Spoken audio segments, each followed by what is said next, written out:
Eu gostaria de relatar, senhoras e senhores senadores, que na última semana, mais precisamente na última sexta-feira, no dia 17, agora passado, estive na Federação das Indústrias do Estado de Santa Catarina, atendendo a um convite do presidente da entidade, o Dr. Glauco José Corte, para participar da reunião mensal daquela diretoria.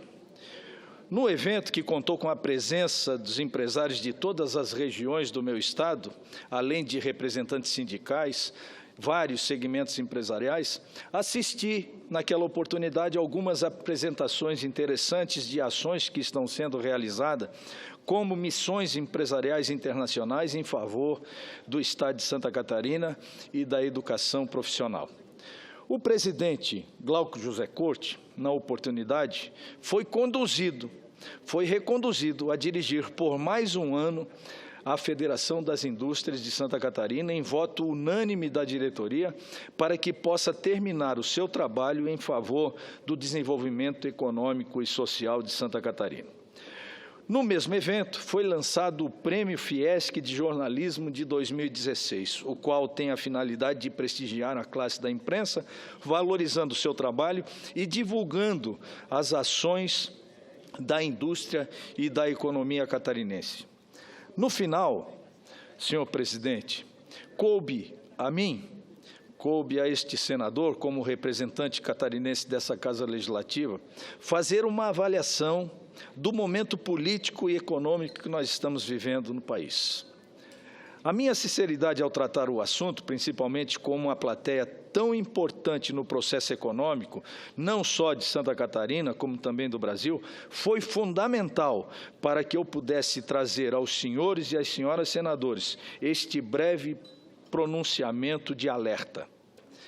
Abordei, senhor presidente, senhoras e senhores senadores, naquela oportunidade, que vivemos uma crise sem precedente na nossa história. Há, inclusive, relatos de economistas de que esta é a maior crise que estamos vivendo desde a depressão de 1929 e 1930, e que os indicadores econômicos não são muito promissores.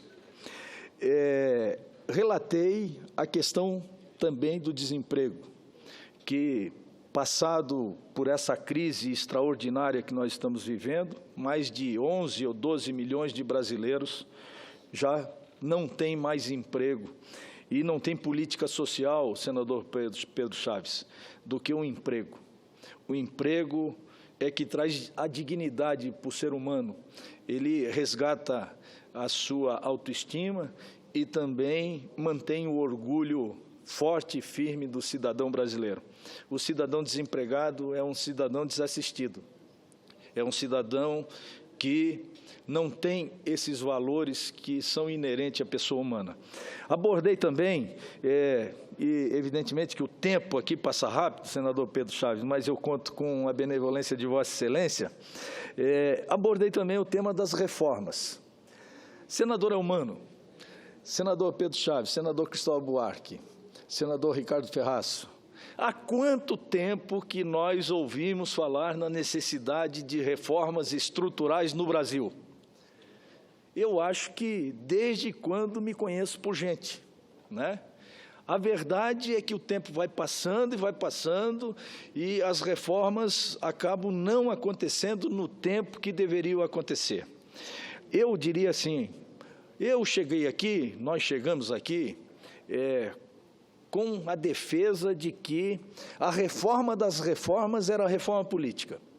Aí fizemos um pequeno remendo e chegamos à conclusão que precisamos fazer mais uma reforma política, porque aquele remendo não atendeu às nossas necessidades e às necessidades do povo brasileiro.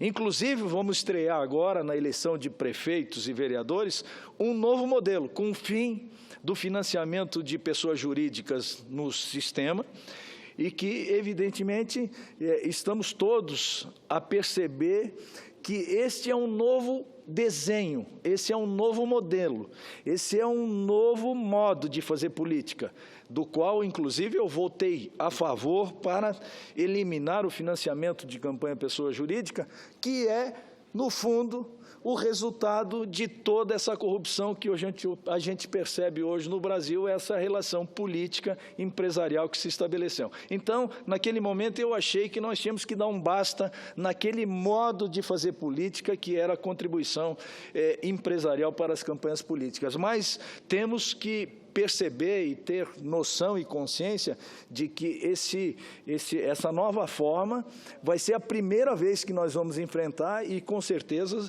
vamos enfrentar dificuldade com os nossos prefeitos e com os nossos vereadores. Bem, a reforma tributária, tão sonhada e tão desejada.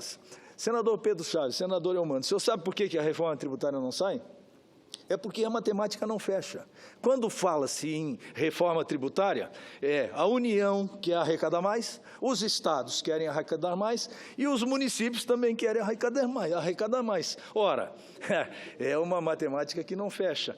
E se nós não tivermos a capacidade de entendermos o Brasil como uma federação, e de que nós, para resolvermos essas questões estruturais, nós precisamos abrir mão de determinados privilégios que conquistamos no passado, em detrimento de outros estados, que precisam de mais recursos para que, efetivamente, nós possamos reduzir e diminuir as desigualdades e as diferenças sociais, que isso está inclusive, escrito na Constituição Federal, que é a responsabilidade do presidente da República lutar pelo desenvolvimento econômico e social e, evidentemente, que eu insiro aí também o desenvolvimento regional, que é muito importante, sem os quais nós não podemos ter vários Brasis dentro de um Brasil. Nós precisamos fazer todo o esforço para que, efetivamente, a gente possa construir um cenário mais igual, com menos desigualdades. Bem, a reforma trabalhista, há quanto tempo nós ouvimos falar na reforma trabalhista? Eu acho que é necessário nós discutirmos, porque a reforma trabalhista, a consolidação das leis do trabalho é de 1940, se eu não estou equivocado, de 1940. Ela teve alguns aperfeiçoamentos, mas chegou a hora de nós nos debruçarmos em cima de uma reforma trabalhista que possa privilegiar o emprego. E eu sou da iniciativa privada, eu sou empresário, eu sei quanto custa pagar um trabalhador no final do mês. E eu vou dizer como é que é, senador Cristóvão. A gente paga um para o trabalhador e paga um para o governo. E, lamentavelmente, essa é que é a grande realidade. E aí eu parto para a carga tributária, que já chega quase aos 40% do PIB, e os serviços que nós oferecemos é de péssima qualidade para a população. A educação, que o senador Cristóvão Buarque, daqui um pouco eu teria o prazer enorme de conceder uma parte, a educação, os nossos alunos, os nossos jovens e os nossos adolescentes, eles saem do ensino fundamental sem saber matemática, e sem ler e escrever, sem interpretar um texto básico, comum e elementar, o que demonstra a qualidade da educação que nós temos no Brasil. Parece que é um depósito de pessoas que não conseguem avançar no quesito educação. E na saúde a gente vê os nossos hospitais repletos de gente amontoada pelos corredores dos hospitais de uma forma indigna e desesperadora para ser atendido. Porque o grande problema do Brasil hoje é quando o cidadão precisar fazer uma cirurgia. Aí ele vai para uma fila de espera, muitas vezes intermináveis. E, lamentavelmente, com a carga tributária que nós cobramos, nós tínhamos que ter uma estrutura capaz de atender o cidadão brasileiro em tempo real. Porque com saúde a gente não brinca, a gente não pode facilitar, porque se não atendermos o cidadão em tempo real, quando formos atender, talvez seja tarde demais. Por isso que as reformas, elas são emergenciais, elas são essenciais, elas são vitais para o futuro do Brasil. E também tem a reforma fiscal, que eu poderia discorrer, mas eu sei que a sineta já tocou, e a reforma da Previdência. Senador Cristóvão Buarque, a Previdência, só um minutinho que eu considerei uma parte para Vossa Excelência com imenso prazer, pelo orgulho que tenho de fazer parte aqui da bancada chefiada por Vossa Excelência, que promove sempre debates extraordinários. Mas eu discorri lá para os nossos empresários de Santa Catarina sobre a Previdência Social. E o déficit da Previdência Social do Brasil do ano de 2015 é de quase 160 bilhões de reais. Ora, se o rombo das contas públicas, o qual eu mencionei também na nossa reunião com a Fiesc, é de 170,5 bilhões de reais levantado como a nova meta fiscal do novo governo Michel Temer. Ora, se nós resolvermos o problema do déficit da Previdência Social, nós já estaríamos praticamente resolvendo todo o rombo orçamentário do Brasil. Então, só que nós não enfrentamos aquilo que nós precisamos enfrentar. Eu, como fui prefeito durante alguns anos consecutivos, é só nós pegarmos o demonstrativo de execução orçamentária de 2015 e observarmos as discrepâncias que existem ali, que nós não precisamos ser economista e nem ter uma inteligência muito diferenciada para perceber que, efetivamente, nós temos que atacar os pontos que são os pontos que estão consumindo o dinheirinho do trabalho dos trabalhadores brasileiros e das trabalhadoras brasileiras, que está exatamente no déficit da Previdência Social, está nas taxas de juros, que vamos pagar de juro esse ano. O ano passado pagamos, entre juros e rolagem da dívida, quase R$1 trilhão, enquanto investimos em saúde e educação, 10% disso. Ora, essa também é uma matemática que, infelizmente, não fecha. Portanto, é uma questão que precisa ser enfrentada. E o que me preocupa,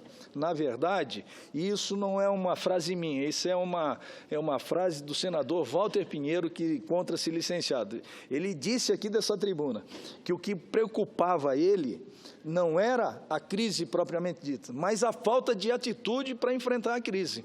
Então, nós precisamos de atitudes. Nada acontece por acaso. Nós precisamos enfrentar os problemas de frente, com o pé no chão, evidentemente, mas com serenidade, com equilíbrio e com os olhos voltados para o futuro, para construir um país melhor do que esse que nós recebemos. Senão, não terá valido a pena absolutamente nada a minha vida pública e, sobretudo, a minha vida aqui no Senado Federal. Para concluir o rol de reformas, o tão sonhado Pacto Federativo. Eu, inclusive, me atrasei aqui na minha inscrição, porque estava dando uma entrevista sobre o Pacto Federativo. E eu preciso aqui cumprimentar e enaltecer a liderança e a atitude do presidente Michel Temer, que fez pela primeira vez nos últimos anos, nas últimas décadas, um acordo com os governadores, onde os 27 governadores concordaram com o acordo e assinaram o acordo. Isso não é pouca coisa para nós. Isso é o princípio de um grande entendimento nacional. Isso é um princípio federativo que nós temos que aplaudir, porque é por aí que começa as atitudes para nós começarmos a resolver os nossos problemas. E um dos grandes problemas que nós temos no Brasil hoje é, sem dúvida nenhuma, o relacionado às relações entre União, Estados e municípios. Não há nenhuma dúvida que, com o passar do tempo, a partir da Constituição de 1988, que a União concentrou e concentra hoje, além do poder, concentra os recursos na mão da União de forma exagerada. O senador Luiz Henrique, senador Cristóvão Buarque, amigo de Vossa Excelência e uma das maiores lideranças que nós tivemos aqui nessa casa, era um apaixonado pela defesa de um novo pacto federativo. Entendia ele que as coisas aconteciam e acontecem no município. É no município que nós precisamos ter uma escola de qualidade, um centro de saúde, um hospital, para que possamos dar o atendimento para a população. Só que, com a concentração dos recursos na mão da União, com a concentração do poder na mão da União, o que a União faz? Em muitas questões, eu sei, como prefeito que fui, que a União lava as mãos e deixa isso sob a responsabilidade dos prefeitos. E a prova cabal e definitiva disso está nos investimentos que os municípios...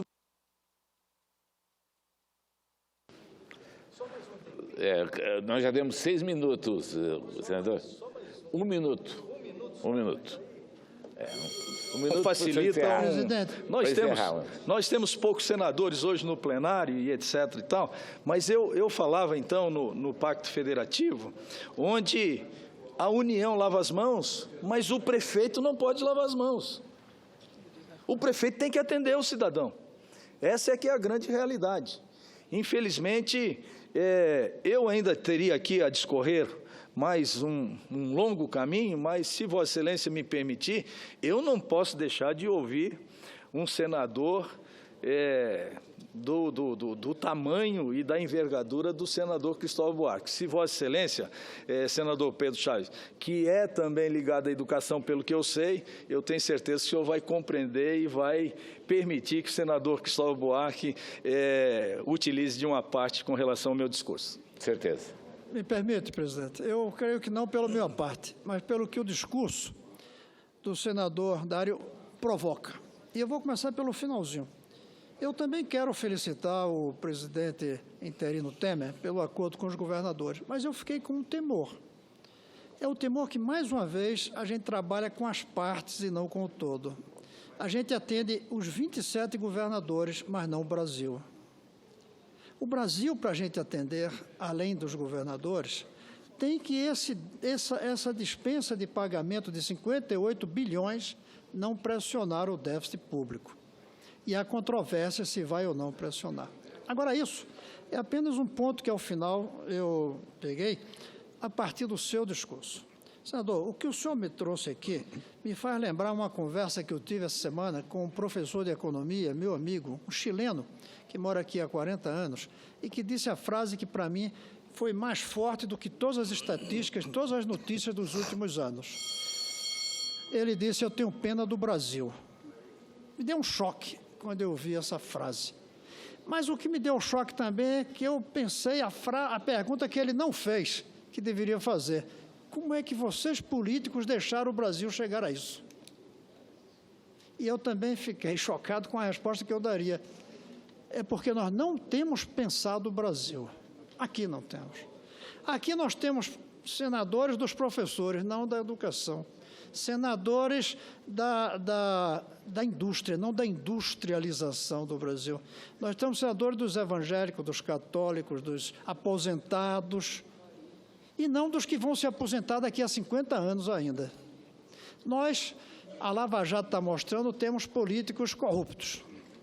Tem outros que não são corruptos, mas trabalhamos, e eu sou um deles, nós, não podemos dizer os outros, trabalhamos para atender com toda a decência a nossa categoria que nos elege.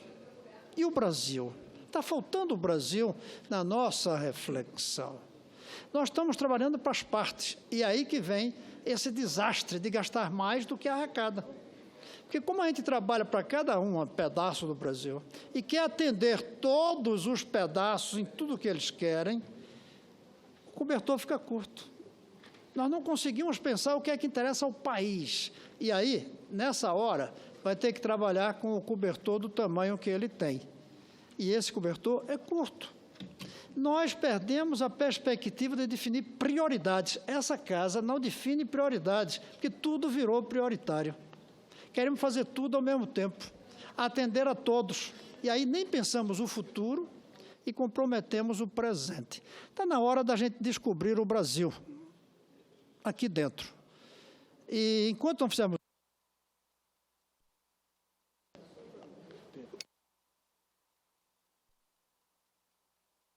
na hora de trazer o Brasil aqui para dentro, e não só os pedaços do Brasil.